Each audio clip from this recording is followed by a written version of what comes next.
तो आज मैं बात करने वाला हूँ रानी चटर्जी का new Bhojpuri movie trailer release date, जिस फिल्म का नाम है परिणय सूत्र। इस फिल्म जो है ट्रेलर रिलीज डेट निकल कर आ चुका है, लेकिन परिणय सूत्र फिल्म जो है, इस फिल्म जो है ट्रेलर रिलीज डेट जानने से पहले हम इस फिल्म के बारे में थोड़ा बहुत जानते हैं। इस फिल्म के निर्माता जो है संदीप सिंह और मंजुल ठाकुर जी हैं, और इसके निर्देशक जो है मंजुल ठाकुर जी हैं। और इस फिल्म के स्टार कास्ट में रहेंगे काजल यादव और रानी चटर्जी और इत्यादि।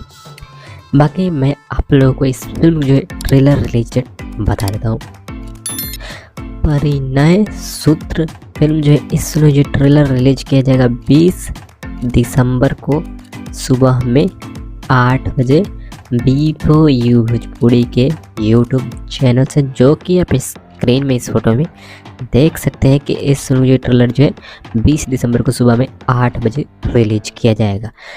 बाकी आप अभी तक से वीडियो को लाइक नहीं किए हैं तो वीडियो को जरूर से लाइक कर दें, और चैनल पर नए हैं और चैनल को अभी तक सब्सक्राइब नहीं किए हैं तो चैनल को सब्सक्राइब करके घंटा को भी ऑल पर जरूर से कर लीजिएगा ऐसे अपडेट्स के लिए। बाकी मैं मिलता हूँ फिर आपसे किसी और वीडियो में, तब तक के लिए बाय।